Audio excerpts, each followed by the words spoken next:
Good evening, everyone, and thank you for joining us for tonight's Adam Smith Institute webinar. I'm Morgan Schondelmeier, the Head of External Affairs at the ASI, and I'll be bringing you what I hope will be a timely and fascinating discussion of the government's leveling up agenda. We've all heard the phrase leveling up since before the 2019 election, as Boris Johnson positioned the Conservatives as the party to tackle regional inequality through broad stroke state spending and investment in capital and infrastructure. Following a clearly successful electoral strategy, the government is now faced with the task of delivering on their promises. The Leveling Up agenda has its stated core aim as ensuring that everybody across the country has the same level of opportunity. But this has manifested itself in countless ways as the country and the economy has changed and adapted so much since the election, which feels like a lifetime ago. So what is leveling up in 2020?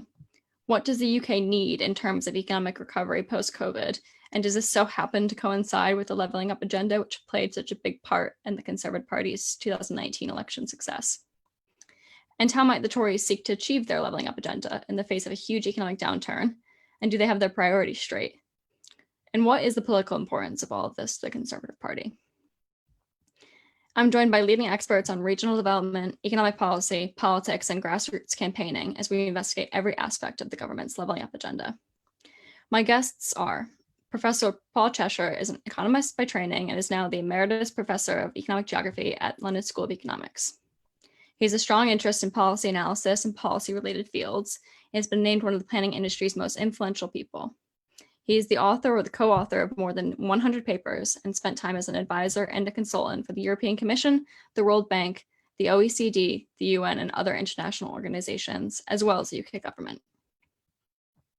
Julian Jessup is a professional economist with over 30 years of experience gained in the public sector, the city, and consultancy, including senior positions at Her Majesty's Treasury, HSBC, Standard Chartered Bank, and Capital Economics. Most recently, he was chief economist at the Institute of Economic Affairs, and he still holds the honorary position of IEA Economics Fellow. He's a frequent commentator in the media, including TV and radio, and writes for a variety of websites, newspapers, and magazines. Luke Springthorpe is founder and director of Conservative Progress, a grassroots community of conservative activists. Conservative Progress conducts original polling of their 17,000 strong supporters, organizes political conferences, and provides training events. Luke regularly appears in leading publications like Times Redbox, Conservative Home, HuffPost, and more. He has a background in financial services and wealth management. First, I'd like to welcome my guests to give a brief introductory remarks before we move on to the chair discussion. As we chat through all of these topics, please feel free to send in questions for our panelists via the Q&A function in Zoom. You'll find it at the bottom of your screen. I'd like to start with Paul and have him give his introductory remarks, and then we will move on. Okay, can you hear me, Morgan? Yeah, great. Thank you, Paul. Thank you very much for the introduction. I'm the gloomy one, if you may all be gloomy ones, but you know, leveling up is not a new agenda. The depressing fact is that the pattern of regional inequalities in Britain hasn't changed since the last great pandemic, the Spanish flu 100 years ago. We've been here before, and we've had leveling up agendas and leveling up attempts before. In the Macmillan government in the 1950s had a strong leveling up agenda, focused more on incentives for private sector investment in the less prosperous regions. And the problem is we don't seem to have learnt the lessons of the past and how previous policies have failed. Partly they failed, I think, because of the intrinsic problem that politicians face, that it's a spatial democracy, so they represent places, they don't really represent people. So people in Liverpool are tend to be very poor, but Liverpool isn't the problem. The problem is people in Liverpool tend to have low skill levels and low education levels. About 90% of regional inequalities are actually explainable by differences in education levels. Highly educated people live in the southeast of England. The very highly educated people are concentrated in London. And income tends to follow and opportunities tend to follow. So the basic problem is to diagnose the problem. I absolutely subscribe to the fact that there's a problem. There's a serious problem of inequality in the UK, and it's been getting worse over the last 15 years or so. We need to address it. But in order to address it, we have to understand the causes of the problem, and we have to concentrate on people, not be distracted by places. If we get the people policies right, then we'll get the places problem right, and we'll have actual leveling up. But diverting resources to the less prosperous regions just has a history of failure. You know, where was the first great British infrastructure policy of the modern age? It was the Preston bypass in 1958. It didn't transform the prospects of Preston. Transport infrastructure doesn't of itself transform the prospects of places and their economies. So we need to diagnose the problem and then have policies to tackle it. And I'll talk about what policies I think might be effective later, but we really need to understand the causes of the problem. Great. Thank you so much for that, Paul. I think I'd like to move on to Julian's statement now, and then we'll come back to some of those policy proposals you've suggested later on in the chair discussion.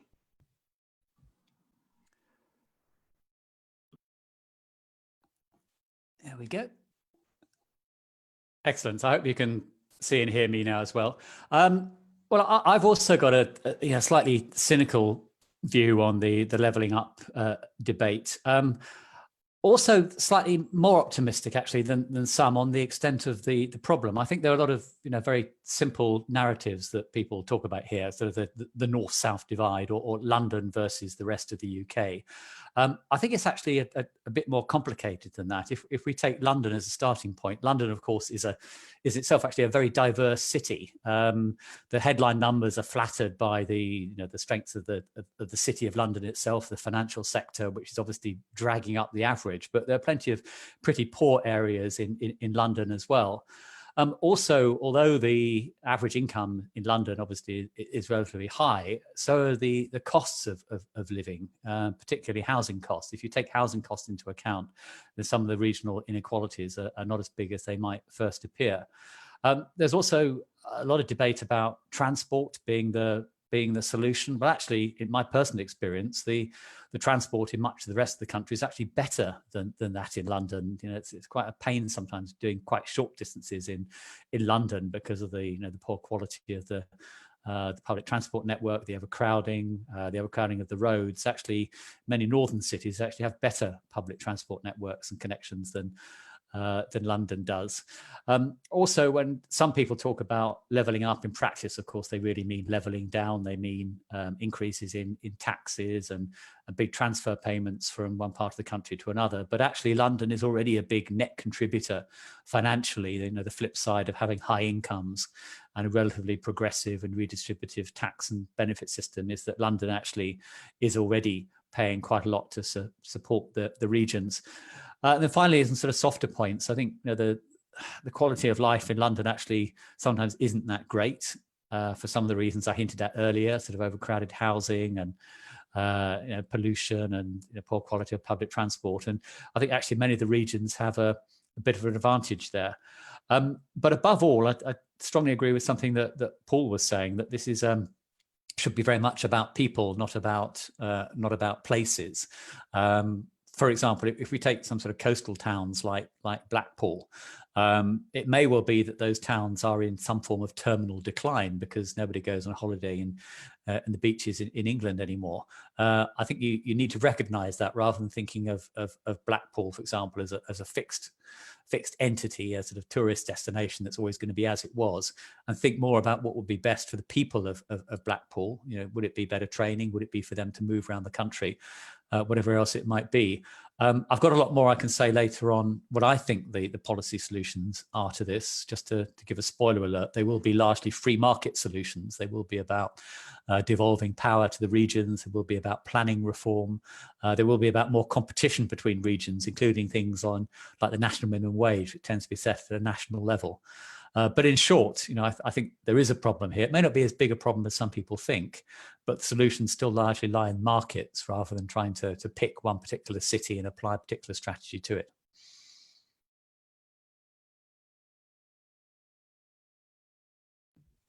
Thank you, Julian. That was great. I am, again, looking forward to getting into some of your recommendations later. I've already seen a question come in from an audience member asking about devolution of powers. So we will get to that, I'm sure.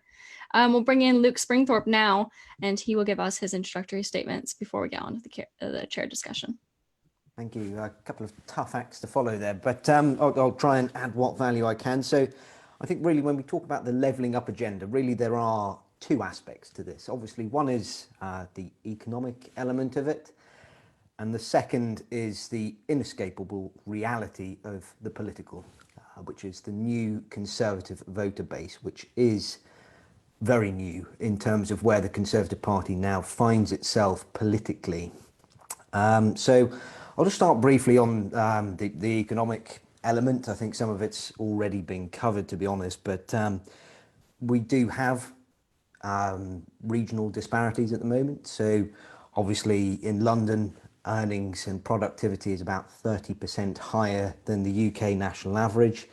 Investment spending is much higher in London as well. It's close to £1,500 compared to just shy of 900 for the rest of the UK. And also transport spending is perhaps the most visible area felt by a lot of people, where spending on transport is 2.5 times higher in London than it is across the rest of the UK. And I've got to say, as someone who used to live in Manchester, I think we're perhaps deceived by that high-speed link that runs from London to Manchester, because once you get to Manchester and try and get to parts of Greater Manchester, you find it's actually abysmal. There are places that, it's an absolute nightmare to get to places like Burnley. There is, certainly when I was there, no train service at all. If you wanted to get to Bolton, it was on a rickety old diesel train that turned up when it wanted to and took forever when it did. So I think those are the very visible, tangible differences that people in the north of England feel when they have this perception with the levelling up agenda, that they require more investment to essentially bring the quality of their infrastructure up to the standards that we are used to in London. Obviously, we're blessed in London with things like the London Underground, the Overground, all sorts of services that allow us to get from Zone 6 into Zone 1 very quickly and with relative ease. So that's the economic side. And the next element, which I think I'm probably going to talk a little bit more on, is the political.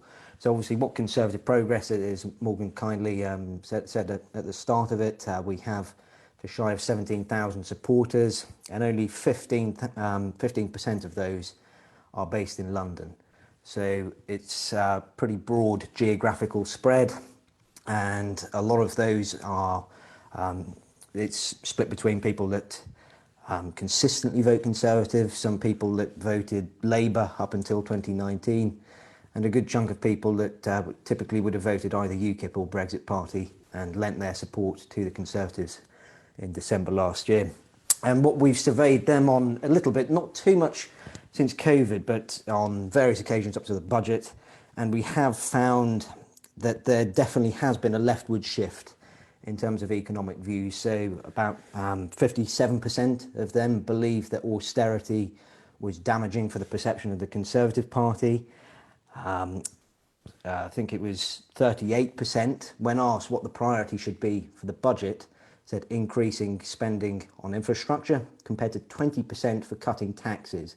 Now that's an unusual place for the Conservative Party to be, because typically the conventional wisdom has been cut taxes and your voter base will love it, whereas actually what we're seeing now is a lot more demand to increase spending on that infrastructure. We've also asked in the past whether they would support tax increases in order to fund additional spending on public services such as the NHS, police and schools, and 64% said they would. So that's, again, a slightly unusual place for the Conservative Party to be. And in terms of where that tax should be paid, we've done a little bit of polling about that as well, and there is definitely a perception, rightly or wrongly, that certain businesses are not paying their fair share. So we have asked 2 or 3 times now whether people should, believe there should be an online sales tax. And I think that the result in the middle seems to be about 56% of Conservative voters would support that in some form or another.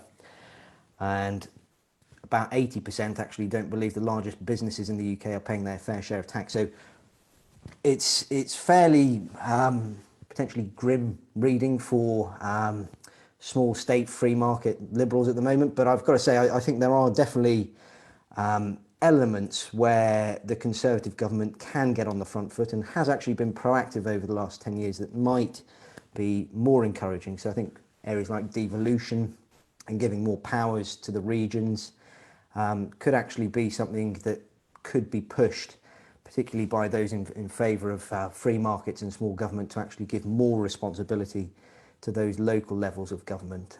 But I'll talk a little bit more about that later on. Great. Thank you, Luke. I'm really interested to hear more about the political aspect of this because we, like you say, can't forget that this is still a political issue. At the end of the day, the Conservative Party has decided to take up this mantle. So we'll have to see how they follow through. If we could bring back all of our guests as a quad, I'd like to start with the chair discussion.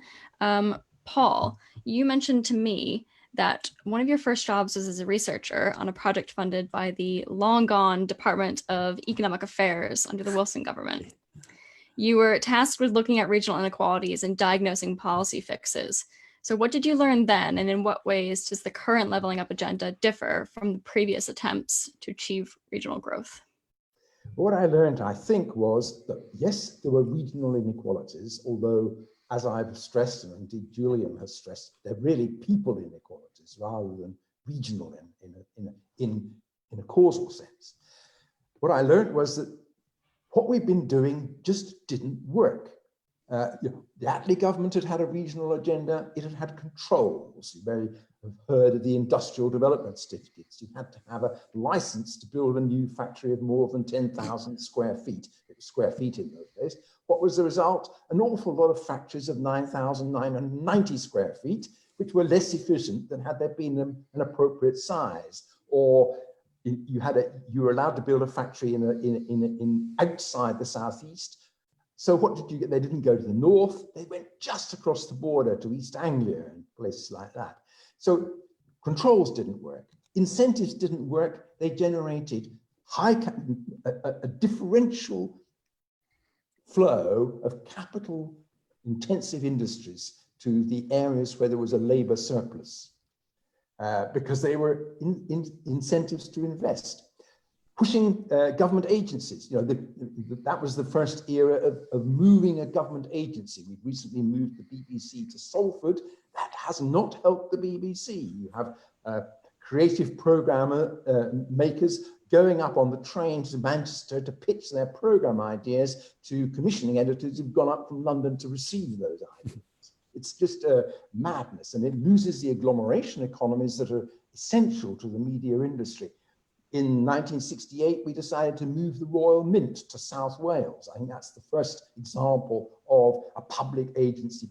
Again, it didn't generate jobs in South Wales and any beyond the actual jobs in the Mint.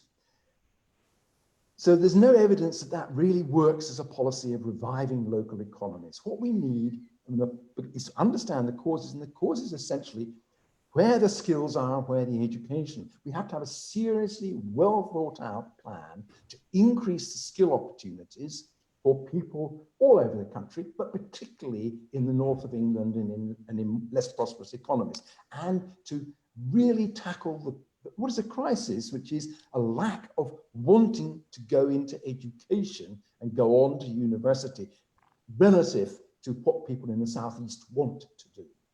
So encourage universities and start young. The preschool period is really an important period to improve people's aspirations. The second point is where I think Julie and I may largely agree is this issue of planning and freeing up planning. Now, it seems paradoxical, but what I would argue is something that would help the north is to make housing more affordable in the south. How do you do that? You relax greenbelt controls. You allow building on land around commuter stations in London. Why would that help the north? Well, firstly, because there is a real inequity that has developed as a result of the importance of housing equity as an asset. So if you look at one of the problems of why people feel left out in the North is they don't have access to £500,000 of housing equity. They may have £25,000 of housing equity. Now, the second result of that is, apart from the grotesque inequality and the distortion of resources, of incentives that it creates, is that it's very difficult for people who want to move from a less prosperous labour market or a failing labour market to move to the south or the southeast where there are jobs. They can't afford it because the housing market nails people's feet to the ground in declining local economies. So if you even out the housing market, which actually is quite an easy thing to do if you free up the very restrictive planning system that is really cuts on the ability to build houses. It's almost illegal to build houses in the southeast. So you free up housing supply in the southeast, you level out house prices across the country, and that frees up mobility. And it makes not only an equity gain, it makes a welfare gain and an efficiency gain, because labour can go more easily to where it's most productive. So the lessons you learned back then are still applicable now. Plus la change, plus la même chose, Morgan. You keep doing the same thing. It's like the guy who hits his head against the wall. Well, I guess my follow-up question to that is, if we want to create a productive economy, surely we should allow the resources to congregate where they're most productive, which, like, as you say, is in the southeast right now. But is regional inequality so bad that we need to force growth where it's not occurring, or do we just try to focus on bringing people into more productive areas that already exist? What's a more effective way to facilitate growth in these places, I guess? I don't think you can force growth in places where there aren't the skills. The thing, it's a long-term problem that's been, it's been there for 100 years, and we need to readapt the skills of people around the country. If you get the skills, you'll get the jobs, and they'll people who create the jobs. So the first thing is to concentrate on skills and education and put differential resources, more resources, into the places where there's more deprivation and less opportunities. Great. I'd like to bring in Julian. I'd like to touch on the COVID recovery, because it appears that this is going to be the big economic issue, is how we come out of this COVID lockdown and what we face with the global recession, really. But it appears that the Tories are trying to shoehorn COVID recovery and the levelling up agenda into one object. It would be very convenient if that were to fit. So is this a sort of coping strategy to save face when they don't think they can deliver on the levelling up agenda and they need to kind of just make it appear so? Or is this actually, is there an opportunity here for two birds, one stone? Are there policies that will both achieve a levelling up agenda and COVID economic recovery? Well, there are a couple of issues here that make me nervous about the link between COVID and levelling up. One is that I actually think the economy is rebounding of its own accord. Risk of stating the obvious. I mean, the main reason why we had such a steep recession was the official lockdown measures and the concerns that people had about the virus itself. Now that the lockdown is being lifted and people are clearly less worried about the virus, the combination of those two things should itself deliver a strong recovery without the government necessarily needing to do a lot more. However, my second point is that the experience of the crisis has, increased the appetite for state intervention. There's a perception that the government has protected businesses and jobs and incomes and borrowed and spent an enormous amount of money during this crisis, and that sets a precedent for the future. So I think there is a sort of pressure on the government to be seen to be doing something. It seems like every policy announcement now has to have a regional angle to it. It has to have a green angle to it. Has to have a job creation angle to it. The perception is that this is now what the government should be doing, and I think that's dangerous. I mean, my feeling is that the government should, if anything, be doing less rather than more. And there are clearly a few areas where there might be some sort of public good argument for investing more. I think education may well be one of those. There may be some infrastructure projects where you get a particularly big bang for your buck if you do them in the north rather than the south. But by and large, it should be about the government getting out of the way. And Paul and I absolutely agree on the importance of of planning reform. I think central government should get out of the way as well in terms of devolving more power to the regions, also more responsibility. So, more of the funding for the regions has to come from the regions themselves. I think that would be a good mix. But by and large, this is in future going to be about the government doing less, or at least targeting its help a bit more carefully than it's inevitably had to do during the coronavirus crisis. Now, a recent article in The Guardian was titled "Abandon Leveling Up Agenda at Your Peril," Prime Minister warned. And in it said the Industrial Communities Alliance, which is a lobbying group for manufacturers, said that there is, quote, "a danger that the leveling up is forgotten and that all efforts go instead to building a national economic recovery in the face of a recession, or, if we were to get a more U-shaped recovery instead of a V-shaped recovery, will the government be able to justify focusing on regionally specific projects when we have bigger fish to fry, so to speak?" Well, I think the two could go together.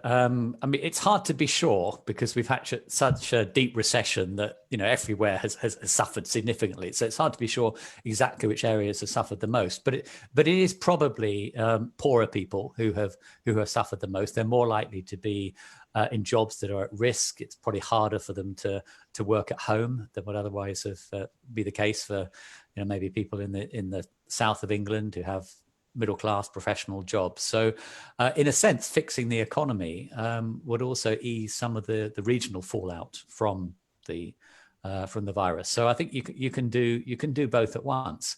And if you're looking to stimulate growth in the longer term, then infrastructure spending is a reasonable way of doing it. I'm still skeptical that the government is going to be good at picking the right projects. Classic example here, of course, is HS2. Which in principle is linking the north and the south, but it seems to be a disproportionate amount of the benefits actually go to the south. I was struck by Paul's example of people pitching for business at BBC studios in the north of England. HS2 might make it easier for both sides to get to the north of England and then go back down again. So there's a risk that HS2 actually exacerbates regional inequalities rather than improves them. Whereas you probably get a lot more bang for the buck fixing the sorts of problems that Luke was talking about, getting from Manchester to Burnley or Bolton, whatever else it might be. So I'd be concerned that the government doesn't pick the right infrastructure projects, but there is certainly room to spend a bit more here. Borrowing costs are low. If you're going to do an infrastructure spending splurge, then now is as good or as bad as time to do it as any. Great. Luke, I'd like to bring in some of those policies that the government might be trying to achieve, because I want to know how integral is this leveling up agenda to the voting public. I think a lot of people agree that the focus on regional development definitely helped clinch the election for the Conservatives. Do you think voters would be sympathetic to a change in tact, a delay of the leveling up agenda, focusing on other things in the meantime, given the pandemic, or do you think they're expecting the delivery for their votes? I definitely think there is going to be an expectation that the Conservative government comes good on these promises pretty quick. If you just look at some of the recent polling, obviously people always talk about things like immigration and crime, and obviously for Conservative voters they are disproportionately more important to them than Labour and Lib Dem voters, but the economy still tops it by a long way at the moment. So I think they are under pressure to get cracking on this agenda.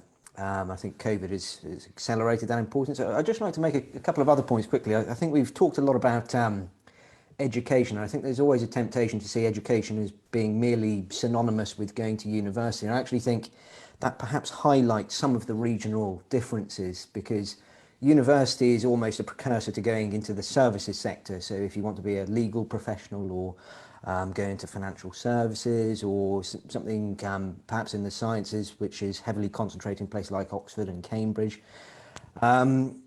perhaps at the expense of focusing on things like vocational training, which is more synonymous with manufacturing and those kind of jobs that are perhaps more prevalent outside of the southeast and London.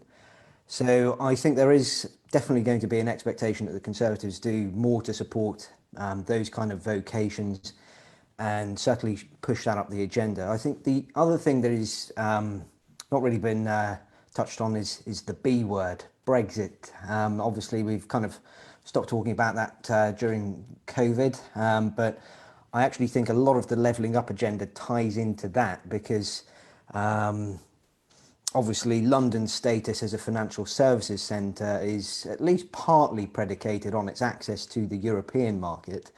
And if that doesn't continue after December next year, without getting into the kind of rights and wrongs of it, the UK will have to find itself growth from other drivers within its economy. So I think there is going to be a lot of importance nationally to trying to get the other cylinders really firing outside of London, because otherwise I think the UK might find itself set for a period of stagnation, actually, if it can't really get a shot in its arm for that manufacturing sector, which, as I say, that there is not really much of a manufacturing base, certainly of heavy industry, within London. So I think in that regard, the Conservatives are going to have to try and find ways of igniting that. But I do agree with the points that were made earlier. I actually think, obviously, spending is probably going to be one of the prongs to that way of getting them working. But I also think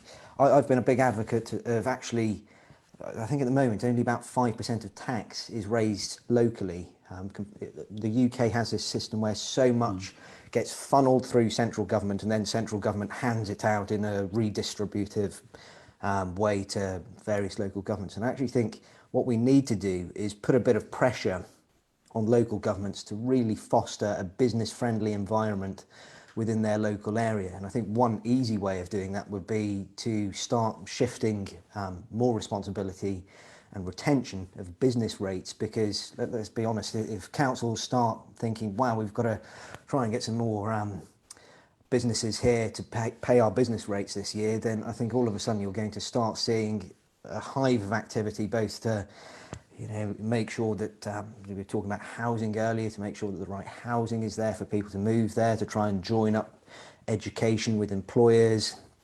And I think that's definitely, localism has to be one of the focuses of this. I would be very disappointed if it was as seen as this excuse to bloat central government even more, and to not actually start to put a little bit of responsibility onto more local levels of government.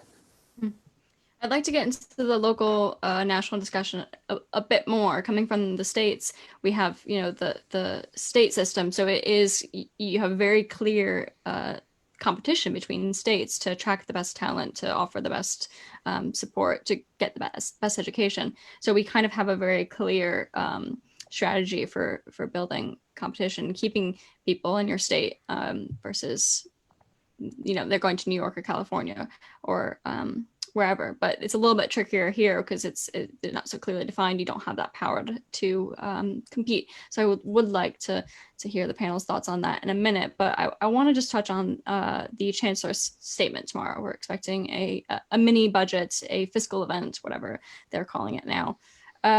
It's been suggested that he's going to temporarily cut stamp duty, put money towards jobs training and traineeships, put cash towards green industries, along with possibly a rail industry bailout and national insurance adjustments.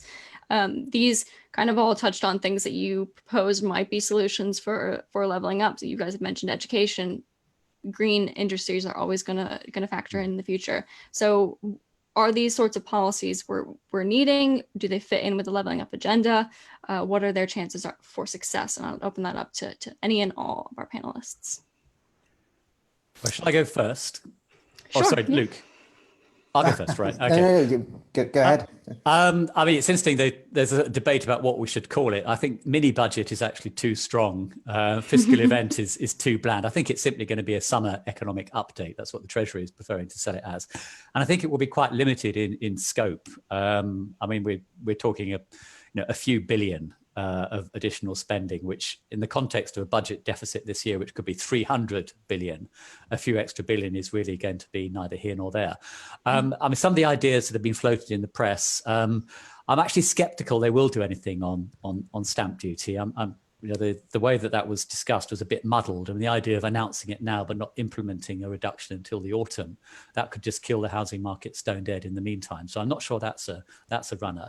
I'm sure they will do a bit more on apprenticeship training, and that sort of fits in with the broader educational agenda. So I think that probably gets a tick from me.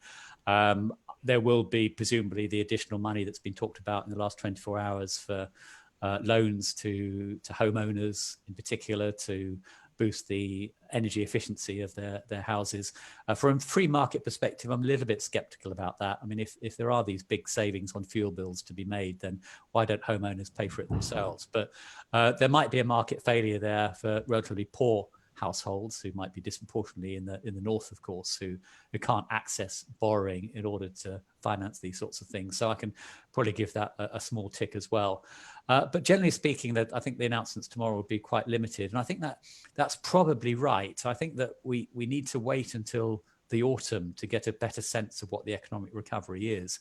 I don't think there is a demand problem in the economy at the moment. It's more a supply side problem. In particular, the fact that people don't have the opportunity to spend when so many businesses are locked down. So you need to address the supply side before worrying about the demand side.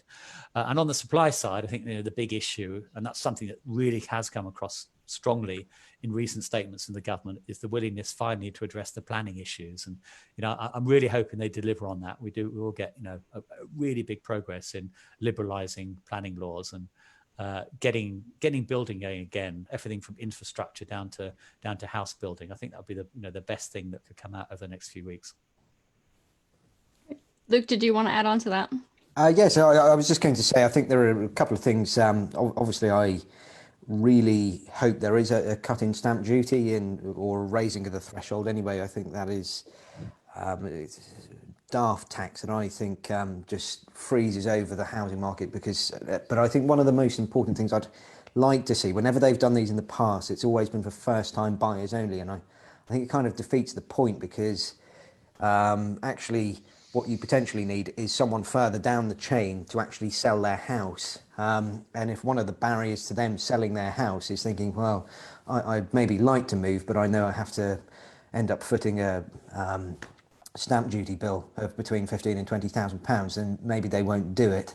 So I actually think rather than just having it as something that's just for first-time buyers, I think it would actually be better to create a little bit more liquidity in the market, because at the moment there's actually not an awful lot coming onto the market, which is part of the problem.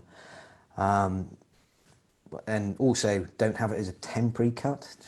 Actually, let's get it as a permanent cut rather than these. It seems to almost be an annual event now that they freeze stamp duty for a little while or tinker about with it. I also completely agree. I think there needs to be a little bit more, obviously for the Conservatives, politically very contentious to start touching greenbelt land.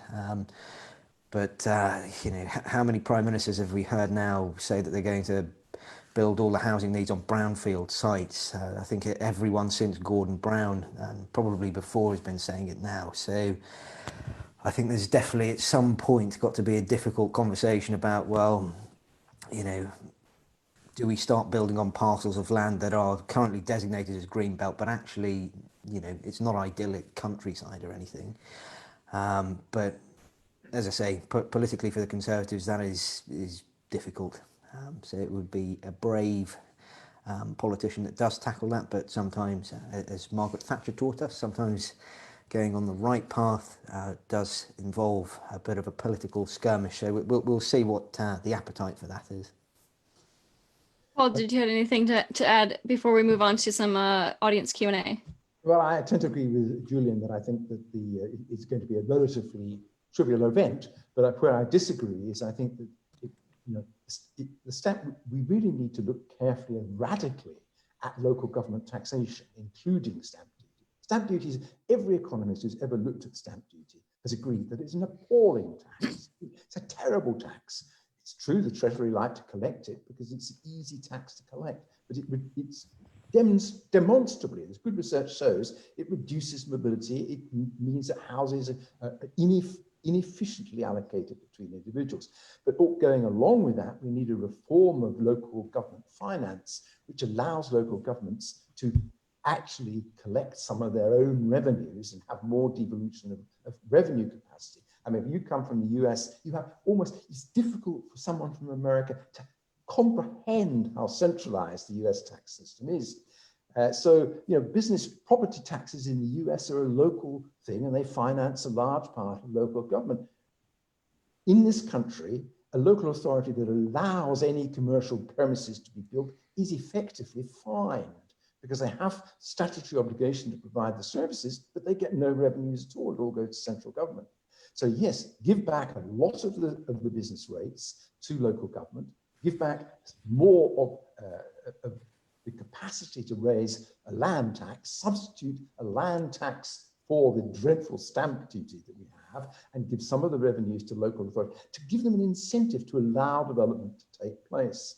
Now, I did a bit of research only about a year ago, where we found that just within 45 minutes of London, there is enough greenbelt land of no interest whatsoever, no environmental or amenity value whatsoever, crap land basically, on which to put 1 million houses. But you can't do it because it's in the greenbelt. We're spending 18 billion pounds on Crossrail, which is going to bring Taplow from 75 minutes to 45 minutes to central London, and you can't put a house there, not a single house. It's almost criminally insane, to be honest.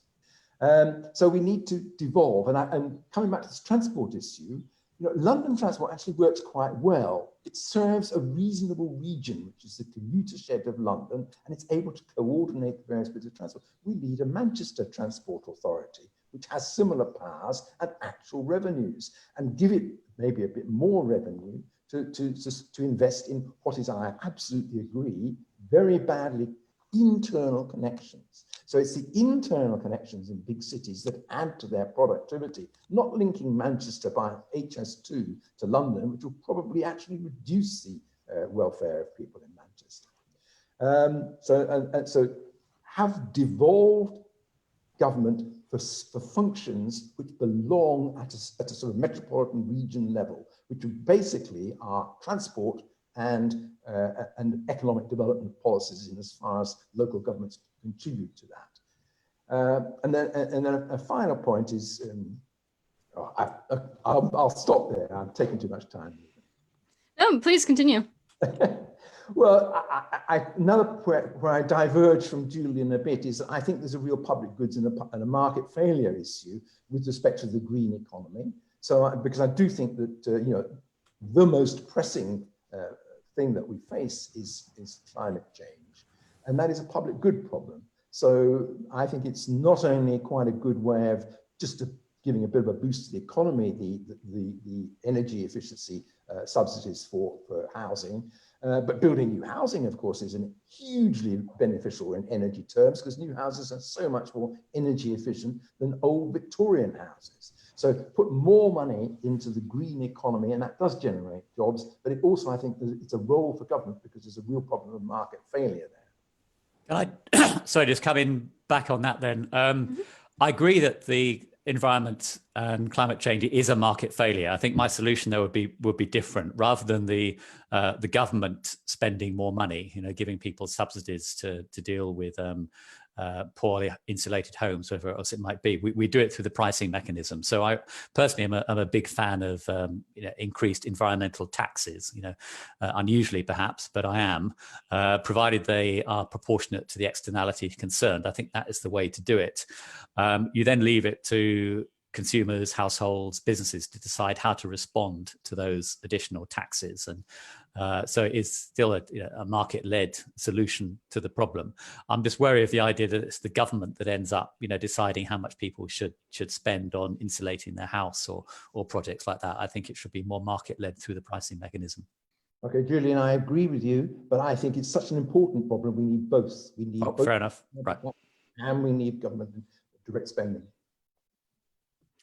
I'd like to move to the audience Q&A, and our first one is a bit of a softball because it's already been answered, but I want to still give it give it a bit of a nod. It's from Glenville, and it came in very early on.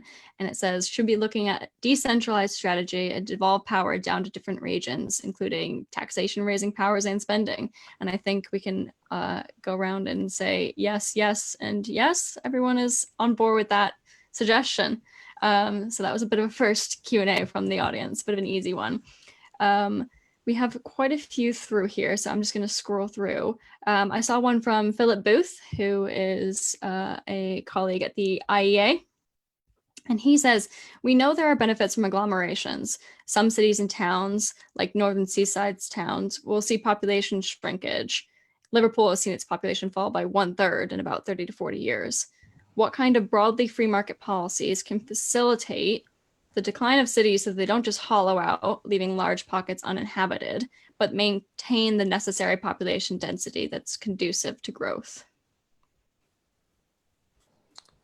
Well, I think the most obvious is to get the jobs there, because I think this is really what you've seen is a flight of, speaking as, I don't think I am really that young anymore, but 30 years old, and I know a lot of people that graduated from university when I left have made the same journey from having studied in Manchester and ended up in London. And I actually wanted to try and find a job in Manchester at the time, but just found that when you looked at the salaries on offer and the types of jobs that were on offer, it wasn't as competitive as a market at the time. I think it's maybe got a little bit better since the 9 years I left there, but I think that has got to be a big thing, and I think it links back to what we were saying earlier about I think both Peter and Julian have talked about this extensively as well, is putting some of the onus on the local authorities, be it a mayoral authority or a local council, to actually stimulate that growth, to create the right conditions for businesses to come there. And also, I think the big temptation the government has to resist as well, especially after COVID, is what I would call how long it tries to cling on to the past, because I think there's definitely going to be a temptation to wrap certain industries in cotton wool. And I think there has to be a very level-headed assessment of, frankly, what is an irresistible change that is happening. So things like retail on the high street, I mean, is that really viable anymore? Is it something people actually want? And focus a little bit more on incubating some of the businesses that are going to get us out of both the current crisis and also a kind of post-Brexit future for the UK as well. Does anyone else want to address Philip's question about maintaining population density in somewhat declining centers? I think, that we have to accept that there is change. Liverpool didn't exist as a town 250 years ago. It grew to be one of the most prosperous towns in Europe, but its economic reason for being prosperous was largely taken away from it by economic change and by the change in patterns of trade and the abolition of the slave trade. So there is going to be change, and we have to accept there's going to be change. The question is how you adapt to that change and how you facilitate it. And Britain isn't, there's this complete myth that somehow Britain is a tiny island and doesn't have any land. If there's a low density of population in some cities that are losing population, that's great. People actually prefer to live at lower densities, and there's more housing space, so they have more space. And maybe you can have a nice park that you didn't previously have. So use the land, but don't insist that people live on it at high densities. Urban areas cover only about 5% of the total surface area of England and Wales. People don't realise that. I'd like to move on to some other questions that we have. Eamon Butler, my boss, always has right of one question. He sent in several, so I'm just going to pick which one I think we should discuss. And I've gone with the question about free ports. Might free ports have a role in reviving places like former fishing towns on the East Coast?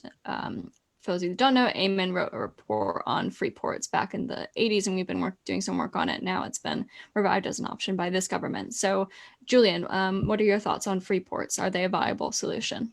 Well, I think anything like a free port or a special enterprise zone or an opportunity zone, whatever you call it, is a second best solution, because it is the government deciding that, you know, one region or city or area deserves special treatment over another. So to some extent, it's directing economic activity in a way I feel slightly uncomfortable with.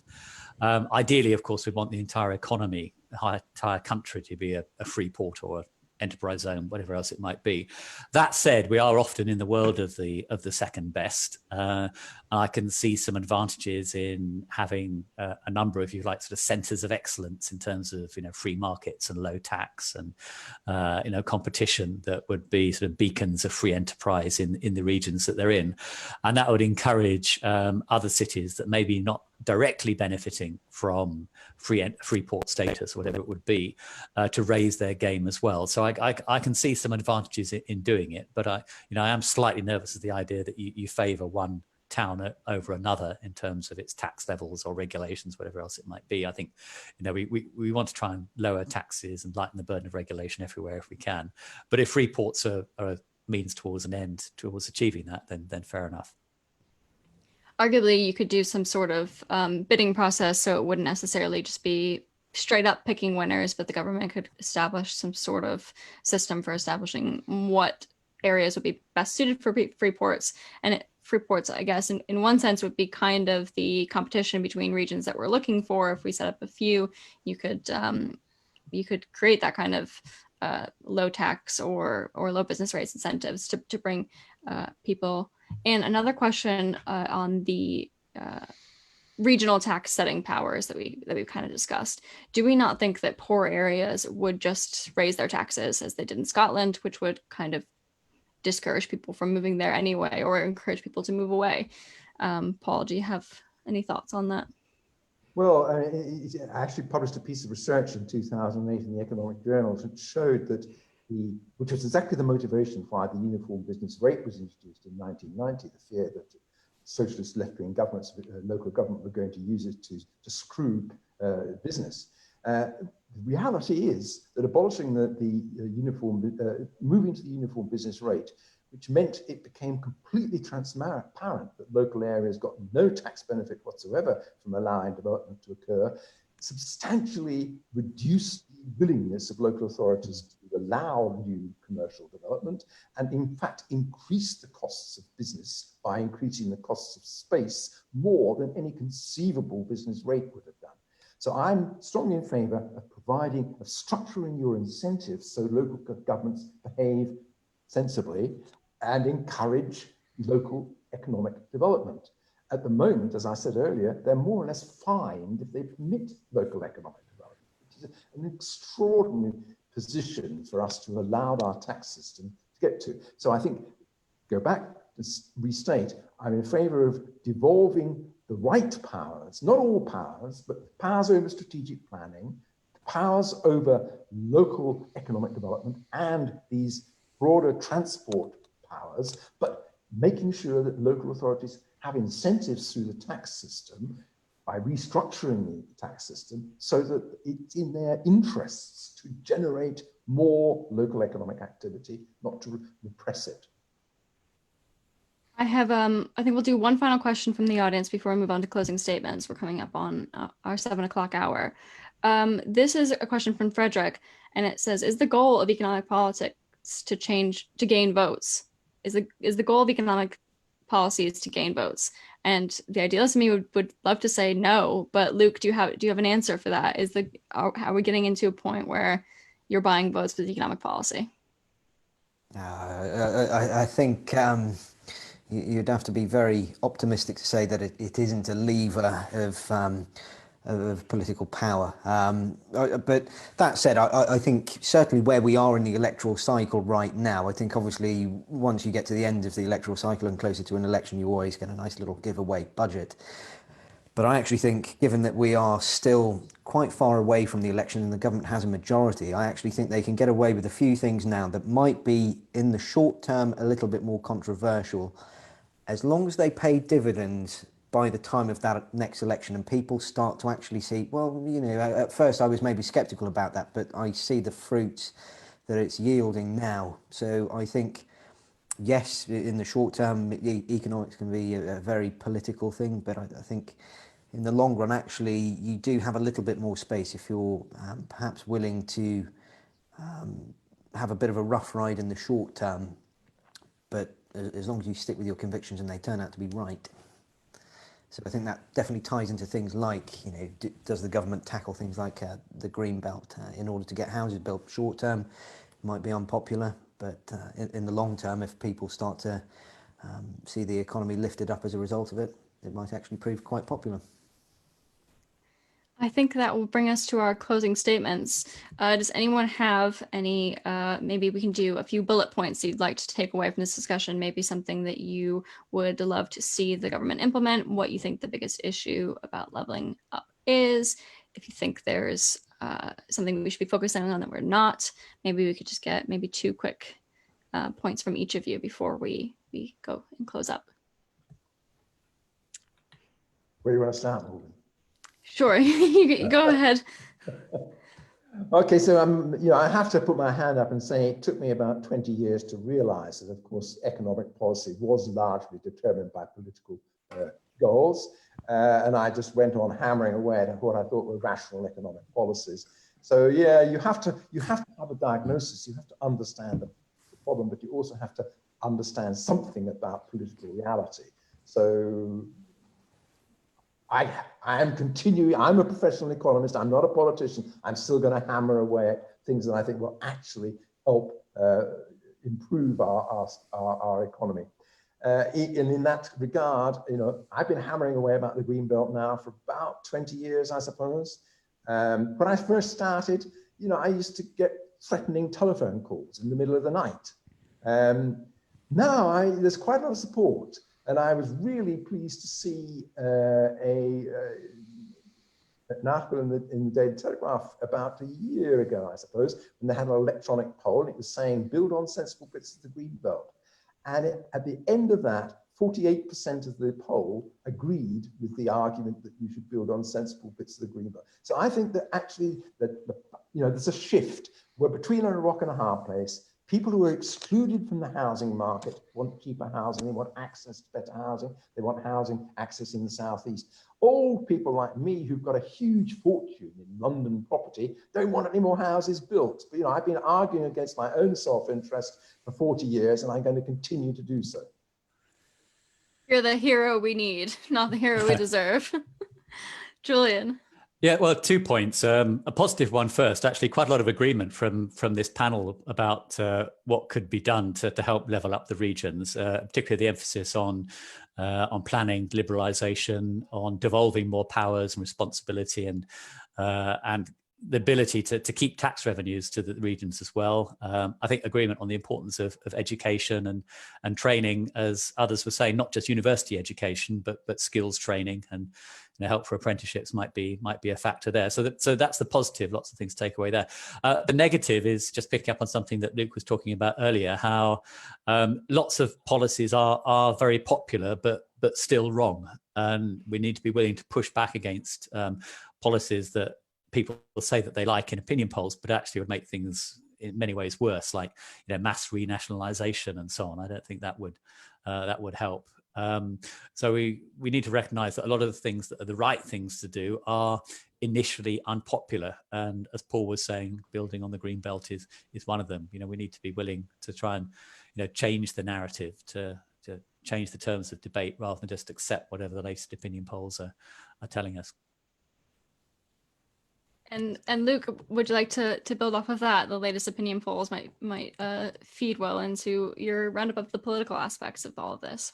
Well, yeah. I mean, in terms of the opinion polls, it's actually quite remarkable that the government is pretty much at where they were in December. Obviously, I think we are going to come to the point where difficult decisions have to be made in terms of, you can't keep spending 200 or 300 billion more than you take in tax every year. So we are at an inflection point now. But I think in terms of a couple of things I'd really like to see, one is the regionalisation of transport spending. I think the government definitely needs to do a little bit more to ensure that the regions are able to invest in their transport infrastructure in the right way. I think, you know, I'm not a fan of HS2 at all. Unfortunately, it looks like that is going ahead, regardless of its supposed merits. But I think what we need to see, as I touched on right at the start, is to try and actually look at London. What's successful? It's a transport hub above all else. It connects a large part of Greater London and enables people to get into the centre. I think that we need to enable the regions to do that as well. But it shouldn't be a centrally led project. I think we should start to empower those regions to actually spend and collect some of that money as well. The second, just in terms of coming out of this crisis, I think the other thing that we need to avoid is just hammering up taxes as well. I think that would be hugely damaging to what needs to lead the recovery, which is going to be businesses. And I think certainly trying to attract businesses outside of London and create those opportunities for people to actually live and work outside of London is going to be critical. So I'd be quite disappointed if we did start to, I don't know, increase taxes on either income tax or corporation tax and the likes, because actually I think that both of those have been a big success of the Conservatives in government. So I would ideally actually like to see corporation tax come down again and make the UK even more competitive to get more and more companies coming over here. Great, thank you. We are just at 7 o'clock, so I'm going to have to thank our panelists for their time and for their ideas. I thought this was a really great discussion, and hopefully we will see some of these policies enacted or not enacted if we don't want them in the upcoming fiscal event. What do we call it, Julian? Summer economic update. Summer economic update, yeah. But this is something that will definitely continue being a discussion throughout this entire Conservative government and well into the next election, I'm sure. If you enjoyed this discussion, be sure to come back here next week, 6 p.m., same place, same time for our next webinar. And we also have today launched our podcast, so you can get similar discussions on our podcast every week. It is called the Pin Factory. There's a link that has just been sent to the chat, and you can find it on Podbean, iTunes, and Spotify. So thank you all so much for joining us, and everyone have a good night. Thank you. Thank you.